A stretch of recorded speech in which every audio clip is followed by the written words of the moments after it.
Bonjour à tous. J'espère que vous allez bien, que vous avez bien passé la nuit et que la journée s'annonce bien pour vous. Aujourd'hui, nous sommes le mercredi. Le mercredi, c'est le 12. Le 12 juillet, le 12 août, tant pour moi, 2026. Nous sommes à quelques jours du 17 août. Nous sommes le 12 août aujourd'hui. Et donc, c'est l'occasion, puisque nous sommes à la veille de notre, entre guillemets, indépendance, c'est le moment de faire parfois l'autopsie avec lucidité. J'ai parcouru plusieurs villes du pays. Et moi, je prends les clandos avec les populations. J'habite les quartiers, pas les hôtels de luxe, avec les populations. Et donc, je prends la peine, moi, de trouver des réponses aux interrogations. Je peux vous assurer que ce pays a des problèmes bien plus graves que vous ne pouvez l'imaginer en termes d'éducation et en termes de moralité. Pour exemple, j'ai fait la plupart des villes. Vous savez, j'ai été scandalisé par un certain nombre de choses. Aujourd'hui, quand tu vas dans n'importe quelle ville, à partir de 22h, 23h, va faire un tour dans les snacks, dans les bars et même dans les boîtes de nuit. Vous allez voir la moyenne d'âge qui fréquente ces lieux en ce moment. C'est les jeunes filles de 14, 13, 15 ans, 16 ans, mineurs, sont autorisés à boire, à avoir des rapports sexuels lorsqu'on sait que le rapport sexuel est une activité émotionnelle. Qu'une jeune fille commence ce genre d'activité à 14 ans. Imaginez ce qu'elle va devenir quand elle va envisager évidemment de se marier et autres. On est en train, parce que vivre, fonctionner, faire fonctionner le pays, il n'y a pas que l'économie, il y a aussi l'équilibre moral, il y a aussi l'équilibre intellectuel, il y a aussi l'équilibre émotionnel. Lorsque vous êtes entouré de tout ce genre de choses, vous faites comment? Il y a quelques temps, on avait des informations des performances d'un gouverneur à l'époque. Bon, vous allez certainement me donner le nom dans les commentaires, mais ce gouverneur-là avait instauré des patrouilles, des militaires. Si on attrapait un enfant à partir de 19h, 20h, même chez le boutiquier, les parents étaient convoqués, même arrêtés. Si on croise une gamine dans un bar, un restaurant, au-delà, à 20h, mais il faut arrêter. Elle fait quoi dans un bar, dans une boîte ou dans un snack? On arrête le gérant, on arrête les parents. C'est des choses faciles qui ne nécessitent pas d'argent. Il faut moraliser ce pays, cette société. Et là, je suis passé quelque part où je suis tombé. Ah non. J'ai eu un spectacle qui m'a bouleversé, qui a bouleversé mon éducation. Là, j'étais au vent, dans un débarcadère, et j'ai vu des papas, des messieurs de 35, peut-être 35 ans, ou peut-être même au-delà, se baigner nus devant les gamins, bien que ce soit des garçons, mais des petits garçons de 6-7 ans. L'image m'a tellement fracassé le cerveau que jusqu'à présent, je n'arrive pas à me réveiller pour comprendre la motivation. Parce qu'à motiver, c'était... non, j'étais dépassé. Voyez-vous, parce que cet acte-là, apparemment, qu'on ne peut pas expliquer parce que ce n'est pas dans nos coutumes, mais vous imaginez ce que ça peut faire dans le cerveau de ce petit-là, de voir une grande personne comme ça se déshabiller complètement nu devant lui alors que lui n'a que 6 ans. Il regarde, lui, son bijou de famille et il regarde le bijou de famille de l'homme qui est à côté de lui qui a 35 ans. Vous imaginez les films qui se font dans sa tête. Comment des sujets aussi graves, soyons africains, comment on peut avoir cette attitude-là? Et donc, voyez-vous, on est désormais, et pourtant, tout c'est ça, on n'a pas besoin de dépenser de l'argent pour moraliser cette société. On a juste besoin de décisions. On va construire, on va tout faire, mais il faut moraliser la société. C'est pour cette raison qu'il y a des injures, parce qu'on ne moralise pas la société. Il faut des lois, il faut des mesures. Quelqu'un ne peut pas insulter, ce n'est pas autorisé.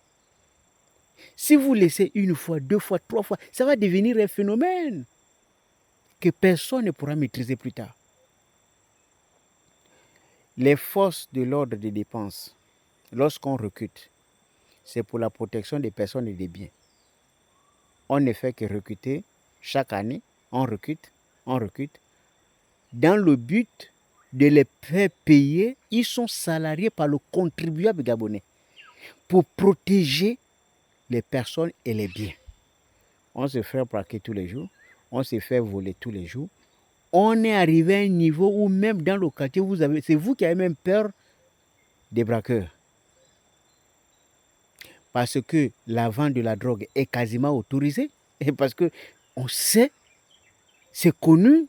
Les gens même dans le quartier vont te dire que dans tel secteur, on vend ça. Dans tel secteur, il y a des trucs comme ça qui se passent ici. C'est connu. C'est des phénomènes qui ne devaient pas exister dans un petit pays de 2 millions d'habitants. Non, il y a des choses qu'il faut arrêter parce qu'après, ça devient incontrôlable. Parce que ça commence à devenir des gangs puissants financièrement. Et quand ils sont puissants financièrement, ça devient incontrôlable. Mais tout commence toujours par un peu, une petite négligence. Ça finit par s'aggraver, ça finit par créer des situations irréparables. Or, on peut rééduquer une société en se focalisant sur les valeurs qui fondent la société. Un père de famille ne peut pas se déshabiller devant des enfants. C'est interdit. Nous ne sommes pas en Europe ici, où on peut trouver le beau-fils avec la belle-mère à la piscine et en slip pour se laver, ou je ne sais pas, en moyen de bain pour se laver. C'est interdit. Ce sont nos valeurs, on grandit avec, on meurt avec. On ne peut pas rejeter ces valeurs pour les choses. Tu ne vas pas te mettre au débarcadère avec ta belle-mère, elle est en slip et puis toi tu es là. C'est interdit. C'est la loi, c'est la tradition. Et donc, ce sont des valeurs parce que chaque société évolue avec des valeurs. Si vous êtes en bikini avec votre belle-mère et que vous avez un invité européen, il y a quelle différence entre ce que vous faites et ce qu'ils font en Europe? C'est la même chose. C'est-à-dire que vous n'avez rien à proposer puisque vous avez simplement copié ce qui se fait là-bas. Or que si l'Européen arrive, et vous allez dire à l'Européen, non, si tu veux aller à la rivière, il faut mettre le pagne. Elle va demander pourquoi. Elle dit non, tu ne peux pas accéder là-bas parce que pour aller là-bas, il y a des hommes là-bas. Quand tu arrives là-bas, il faut forcément être habillé en pagne. On va te dire que là-bas, les femmes ne se lavent pas, les femmes se baignent ici. Parce que là-bas, c'est les hommes. Parce que chez elle, elle va apprendre quelque chose de nouveau. Parce que chez elle, on se mélange pour se baigner. Même en bikini, on va dire qu'ici, c'est séparé. Les hommes un côté, les femmes un côté. C'est comme ça. Mais parce que vous avez ça à proposer. Mais nous sommes dans un rendez-vous de donner et de recevoir. Vous n'apportez rien. Vous n'apportez que la copie de ce que vous avez pris chez les autres. Et là, même quand vous copiez, vous faites ça très mal. Parce que vous n'avez pas l'éducation qu'il faut et vous n'avez pas la moralité qu'il faut pour maintenir ça comme chez eux. Les gens se baladent en bikini. Il y a des filles qui se baladent en bikini, 18 ans, elle est encore vierge.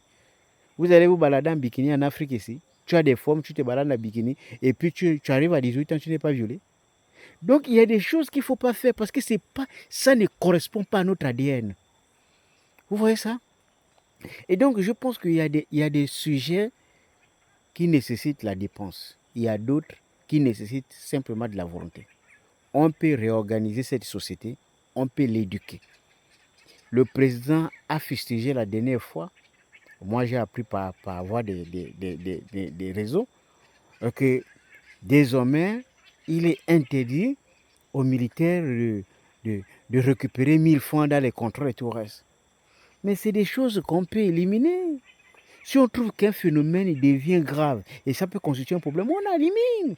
Si la vente de la drogue perturbe la jeunesse, ceux qui vont prendre le relais du pays demain, on interdit et on organise une véritable riposte. Si les enfants ne veulent plus suivre à l'école. On met de la rigueur. La rigueur va revenir au niveau des bandes, des salles de classe. Les enfants vont suivre.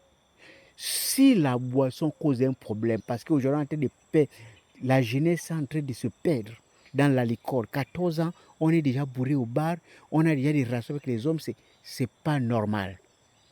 On prend des décisions, l'objectif étant de ne pas leur donner la possibilité de le faire. Et on a les militaires pour ça, on a recruté plusieurs militaires pour ça, pour résoudre ce genre de problème, pour mettre ça en application. Et il y a des institutions pour ça. Si tu ne respectes pas alors que tu es gérant de bar, tu es arrêté. Le gérant ne va plus accepter d'avoir les enfants de 14 ans. Je suis présentateur de la pièce. Et la bagarre, l'utilisation des armes blanches à la bagarre, dès que tu as déjà soulevé la bouteille que tu as cassée, on n'a même pas besoin d'entendre que tu blesses quelqu'un. Dès que tu as déjà fait ça et qu'il y a des témoins, on t'arrête, on t'enferme. Pour avoir cassé la bouteille, pour avoir menacé l'autre. On n'a pas besoin. Il faut empêcher que les choses arrivent. N'entendez pas que ça arrive pour réparer. Une bouteille, quand elle est cassée et que ça foncé, vous avez déjà des dégâts.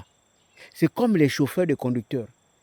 Il a 32 personnes à l'intérieur, il met la vitesse. Il y a eu l'accident récemment. Un enfant est décédé dans la voiture. Pourquoi? Parce que le chauffeur, lui, va aller vite, arriver vite, prendre la recette et revenir parce qu'il veut faire la recette.